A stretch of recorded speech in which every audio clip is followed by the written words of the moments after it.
Meus irmãos, a paz do Senhor Jesus, hoje no review eu quero mostrar para vocês uma obra importantíssima para a história da igreja protestante, que é Institutas da Religião Cristã de João Calvino. Essa aqui é a primeira versão das Institutas de Calvino de 1536. Ah, pastor, mas eu sou arminiano.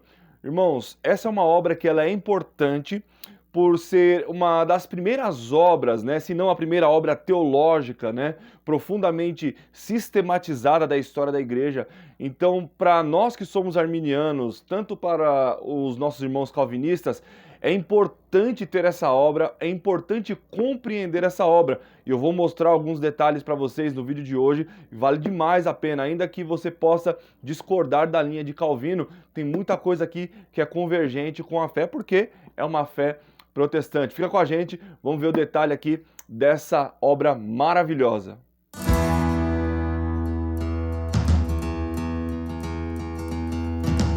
Bom, pessoal, essa é a obra Institutas da Religião Cristã de João Calvino, a primeira edição de 1536. Essa obra magnífica e extremamente importante para a história da igreja. Vamos dar uma olhadinha no que ela tem a nos oferecer, né?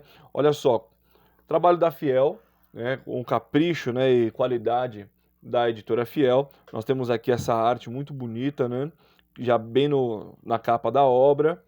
Temos aqui também uma folha de rosto aqui com um texto em latim, né, lembrando que latim era a língua comum, né, muito comum utilizada nos tempos de João Calvino. Muito dos escritos, né, e até as obras de Armínio, né, naquela questão dos remonstrantes, a parte arminiana da questão dos remonstrantes ali do Sínodo de Dort, está toda em latim, majoritariamente, né?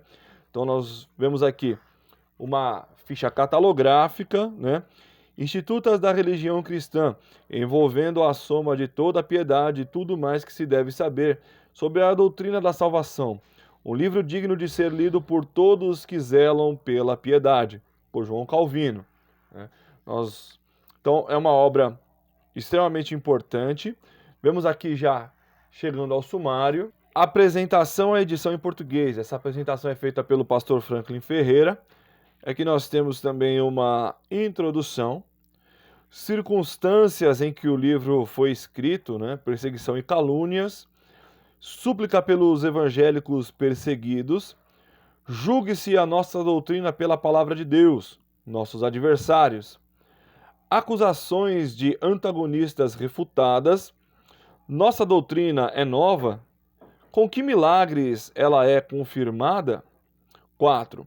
Falsas alegações do que os pais se opõem ao ensino da reforma. Os pais confirmam nossa doutrina. Apelo ao costume contra a verdade. Erros sobre a natureza da igreja. Os bispos formam a igreja. O Concílio de Basileia. Alega-se que o ensino da reforma resulta em tumulto, que o rei se acautele de agir sob falsas acusações. Os inocentes aguardam a defesa divina. Capítulo 1 da lei. Contendo uma explanação do decálogo, do conhecimento de Deus, do conhecimento do homem, merecemos o juízo de morte eterna. Da lei, do amor de Deus em Cristo, da exposição do decálogo, as imagens e a idolatria, os juramentos. Cristo aboliu a lei judaica do sábado, a observância do domingo, divisão dos mandamentos, consequências práticas. Resumo dos mandamentos, a espiritualidade da lei, justificação. Ninguém pode cumprir a lei perfeitamente. Todo mérito humano é fictício. Há satisfações humanas, liberdade espiritual, fé e obras, a misericórdia de Deus, do ofício e dos usos da lei. Justificação, continuação. Cristo é o fundamento. Por que boas obras? Remissão gratuita dos pecados. Recompensa na vida eterna. Capítulo 2. Fé contendo uma explanação do credo chamado apostólico, da fé e da fé no Deus único.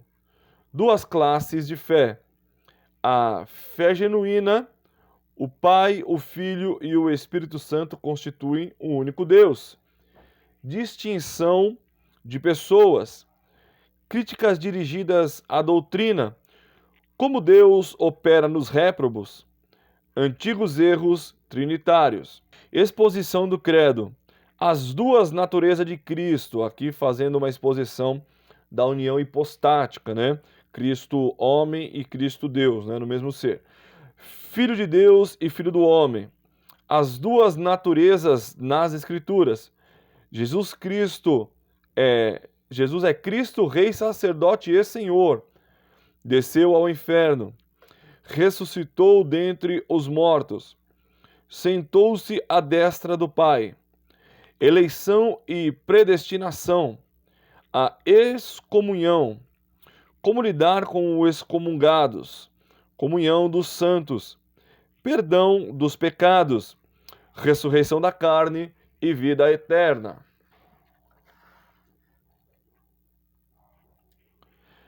Da fé, da esperança e do amor, justificados pela fé e pelo amor. Capítulo 3, oração com uma exposição da oração do Senhor, da oração em geral, regras da oração, pedindo e recebendo, em nome de Cristo, invocação dos santos, petição e ação de graças, oração pública, oração como afeto interior, o louvor, orações em outro idioma, da exposição da oração do Senhor, à mercê de Deus Pai, oração pelos irmãos.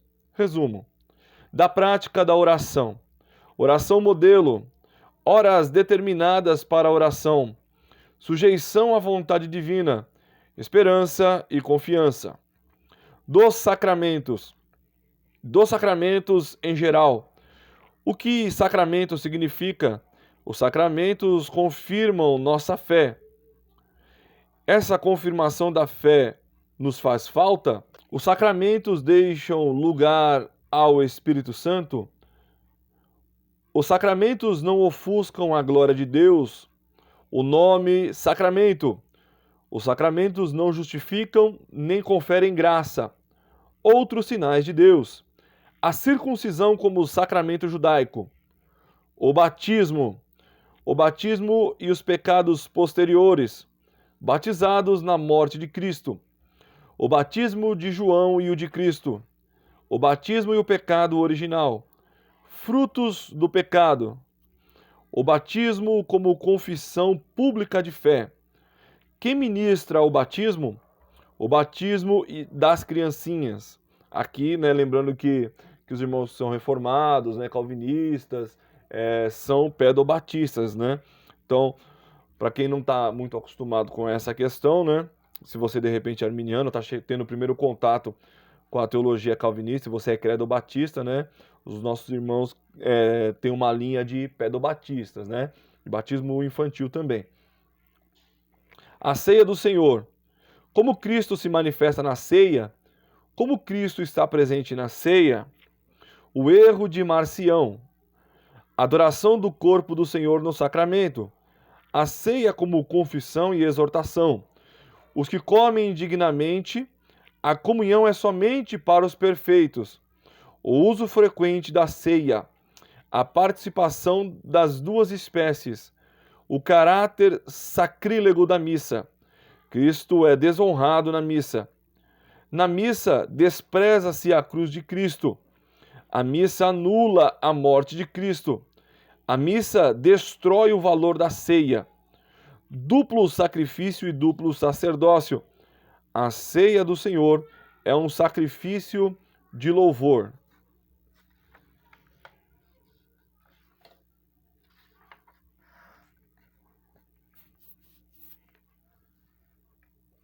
Aqui nós temos sumário. Cabe somente a Deus instruir sacramentos. da administração dos sacramentos.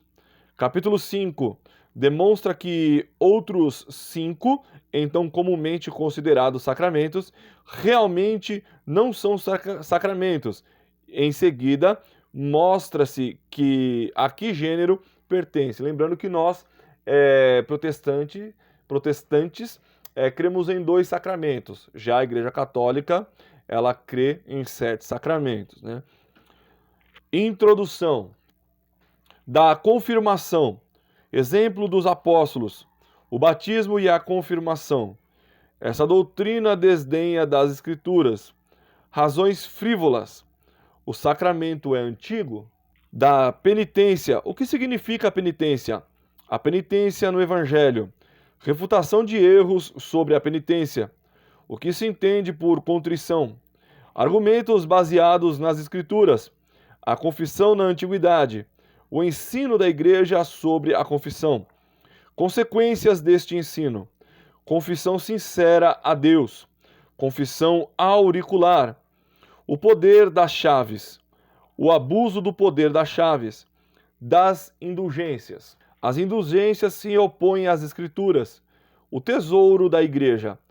A satisfação sacramental. Pecados mortais e veniais. Culpa e penalidade. Juízos da vingança e do castigo. As Escrituras não abonam a santificação do purgatório. Não há sacramento na penitência. Da extrema unção. Como a chamam? A extrema unção não possui nenhuma virtude. Das ordens eclesiásticas. Origem das ordens. Comparações fúteis. A ordem sacerdotal. O presbiterato. A vocação para o presbiterato. A ordenação dos ministros. A cerimônia de ordenação. A imposição das mãos. O ofício dos diáconos. O matrimônio. O matrimônio não é sacramento. Capítulo 6. Da liberdade cristã, do poder eclesiástico e da administração política. A liberdade cristã. Quantas partes compõem a liberdade cristã? Obediência livre e espontânea. Em que sentido nossas obras agradam a Deus? Liberdade nas coisas diferentes. O mau uso dessa liberdade. Dos escândalos. Do poder eclesiástico. A que serve a autoridade eclesiástica? A autoridade dos apóstolos. A revelação definitiva em Cristo. Tirania espiritual. As tradições provêm de Deus. A suprema norma da Igreja, a palavra de Deus. Nosso apreço pela verdadeira Igreja. A Igreja pode estabelecer artigos de fé? Devemos acatar os concílios? Sumário. A dignidade da Igreja consiste na opulência? As leis dos bispos são obrigatórias? As ordenanças da Igreja são de fato legítimas? Ordem na Igreja. Do governo civil. A dignidade dos magistrados. O ofício dos magistrados na teoria. O ofício dos magistrados na prática. Ministros de Deus para castigo. Guerras legítimas. Os tributos, leis cristãs, motivos justos para um litígio, respeito para com o magistrado, a obediência aos maus magistrados. A Deus devemos nossa suprema obediência. E aqui nós partimos para a apresentação, a primeira edição das Institutas da Religião Cristã, 1536, em português. Vamos ler um trechinho dessa parte aqui. Após a sua conversão à fé evangélica, em algum momento entre 1530 e 1533, João Calvino deixou Paris em virtude do caso dos cartazes, né? Quando cartazes foram espalhados na noite de 17 de outubro de 1534 por Paris, Blois, Rouen, Tours, Orleans e até mesmo na porta da Câmara Real de Francisco I, no castelo de Amboise. criticando a celebração da missa e rotulando-a como blasfema. Com isso, o rei francês Francisco I ordenou uma perseguição aos evangélicos na França. Então, entre o fim de 1533 e o começo de 1534, Calvino estava no sul da França e passou um tempo na casa de Louis du Tillet, pároco em Cleix, e cônego da catedral. De Angoulême, nessa ocasião, ele usou a grande biblioteca de Tillet para, com tranquilidade, iniciar suas pesquisas para a primeira edição das Institutas da Religião Cristã. Calvino completou a primeira edição da obra em Basel, entre 1535 e 1536. Seu título original era Institutas da Religião Cristã, envolvendo a soma de toda a piedade e tudo mais que se deve saber sobre a doutrina da salvação. Um livro digno de ser lido por todos os que zelam pela piedade. Aqui em latim, o mesmo título que está traduzido em português. Olha só. A obra foi publicada em latim em Basel por Thomas Plater e Balthasar Lazius em março de 1536, e a primeira edição se esgotou em menos de um ano. O latim foi o idioma escolhido para representar a fé dos evangélicos franceses a uma audiência internacional. A intencionada tradução francesa da primeira edição das Institutas nunca foi completada por Calvino. Antes, ele se dedicou a preparar uma nova edição latina expandida das Institutas, a qual veio a ser publicada por Wendell Riegel em Edimburgo, em 1539. A edição original das Institutas, escrita em latim, dispunha de 6 capítulos em apenas 520 páginas, com formato aproximado de 15 por 10, um livro de bolso que facilitava seu transporte discreto. A última edição passou por algumas ampliações, revisões e reorganizações, sem alteração. Tá? Então aqui ele está dando um panorama histórico. Vamos ver uma outra parte aqui, já entrando nas ideias de Calvino. Nossa doutrina é nova? Em primeiro lugar, ao denominá-la de nova, fazem profunda injúria a Deus, cuja sagrada palavra não merece ser retratada como novidade. Aliás, de modo algum duvido tratar-se de algo novo para eles, uma vez que também lhes são novos o próprio Cristo e seu Evangelho. Mas para os que sabem ser antiga, aquela pregação de Paulo no sentido de que Jesus Cristo foi morto por causa das nossas transgressões e ressuscitou por causa da nossa justificação. Romanos 4:25. Nada de novo encontrarão entre nós. Quanto a jazer desconhecida e sepultada por tanto tempo, a culpa está na impiedade do homem. Ora, quando ela nos for restaurada pela bondade de Deus, então deveria admitir-se pela reivindicação de sua antiguidade, ao menos por direito de descoberta. A mesma ignorância os leva a considerá-la duvidosa e incerta. Isso é precisamente aquilo que o Senhor se queixa pela boca de seu profeta, a saber que o boi conhece o seu possuidor e o jumento o dono de sua manjedoura, mas Israel não tem conhecimento, o meu povo não entende. Mas, por mais que caçoem de sua incerteza, se tivessem de selar sua doutrina com seu próprio sangue e com o risco de suas próprias vidas, então seria possível ver quanto ela significaria para eles. Outra coisa bem distinta é a nossa certeza, a qual não teme os horrores da morte, nem mesmo o próprio tribunal de Deus, Vamos ler aqui também da lei, contendo uma explanação do decálogo, Vamos ler aqui 2 parágrafos aqui para nós apenas introduzirmos o tema. Do conhecimento de Deus. Quase toda a sã doutrina consiste nessas 2 partes, conhecimento de Deus e de nós mesmos. O que a Deus se refere, temos de aprender no que diremos aqui. Para mantermos uma fé sólida, em primeiro lugar, temos de reter na mente que Deus é sabedoria, justiça, bondade e misericórdia, verdade, poder e vida infinitos. Né? Aqui ele cita um apócrifo e também cita Tiago. Né? O livro de Baruque, ele é um livro apócrifo que na Bíblia protestante você não vai encontrar, né? Mas está na Bíblia católica. E todas essas coisas, onde quer que sejam notadas, procedem dele. Provérbios 16:4. Em segundo lugar, todas as coisas no céu e na terra foram criadas para a glória dele, conforme Salmos 148. Daniel 3,17. E isso para servi-lo tão somente em razão de sua própria natureza, conservar sua regra, aceitar sua majestade e, em obediência, reconhecê-lo como Senhor e Rei. Romanos capítulo 1, versículo 21.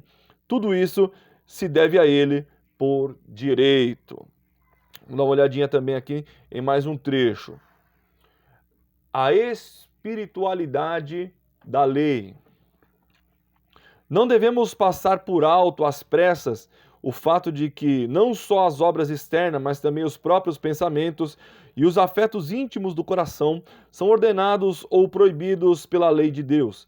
Mas, para que ninguém julgue satisfeita a lei em que a mão meramente se refreia do ato, muitos há que compõem bem os seus olhos, pés, mãos e todas as partes do seu corpo alguma observância da lei. Entretanto, mantêm o coração totalmente alheio a toda a obediência e acreditam que já se acham absolvidos, ocultando dos homens meticulosamente o que no íntimo fazem diante de Deus. Eles ouvem: não matarás, não adulterarás, não furtarás. De fato, eles não empunham a espada para matar, não unem seus corpos a prostitutas, não deitam as mãos nos bens alheios. Até aí tudo bem, mas no íntimo de seus corações aspiram matar, ardem em concupiscência, olham os bens de todos com olhos invejosos, os devoram com cobiça, e assim falta a eles o ponto principal da lei. Contra eles, Paulo protesta de forma enérgica, afirmando que a lei é espiritual, Romanos 7,14. Com isso, afirma que ela demanda uma mente, uma alma e uma vontade totalmente obedientes. Vamos ler um outro trecho aqui. Fé, contendo uma explanação do credo, chamado apostólico. Da fé e da fé no Deus único. À luz da discussão que acabamos de concluir, podemos entender o que o Senhor prescreve para fazermos através da lei. Se fracassarmos em qualquer parte dela, ela decreta a ira e terrível juízo de morte eterna. Em contrapartida, não mostra não só quão difícil, mas também quão totalmente fora de nosso poder e além de toda a nossa capacidade é satisfazer a lei, como se requer. Portanto, se apenas nos desprezarmos e ponderarmos qual dignidade possuímos, não resta nenhuma boa esperança, senão morte, e fica para nós a mais indubitável confusão. Abatidos como somos por Deus, também se explicou que há um caminho para se evitar tamanha calamidade e restaurar-nos a uma condição mais excelente, a saber, a mercê do Senhor, a qual seguramente experimentaremos se a recebermos com fé perfeita e repousar nela com toda a segurança. Então, olha só, gente, tem muita coisa. É uma obra aqui. Nós temos uma arte também, igual aquela do começo, né? Aqui no final, na contracapa. É uma obra de 508 páginas, então é uma obra extensa. A ideia é mostrar um pouquinho dela para vocês. Então vale demais a pena você ter essa obra na sua biblioteca, tá bom? Espero que você tenha gostado do vídeo. Se você curtiu esse vídeo aí, não esqueça de deixar o teu like e compartilhar, marcar aí seus amigos para que possam também ver a maravilha que é essa obra. Bom, se você gostou do vídeo de hoje, não esquece de deixar o teu like aqui. Se você chegou aqui no nosso canal pela primeira vez, Não esqueça de inscrever-se, ativar o sininho para ficar por dentro de todo o conteúdo que nós temos produzido. Você encontra essa obra lá no nosso site, livrariaculturabiblica.com.br. O link também está aqui na descrição. Lembrando que nós estamos com uma promoção de frete grátis para todo o território nacional nas compras acima de R$ 200. Valeu, pessoal, muito obrigado e até a próxima, se Deus quiser.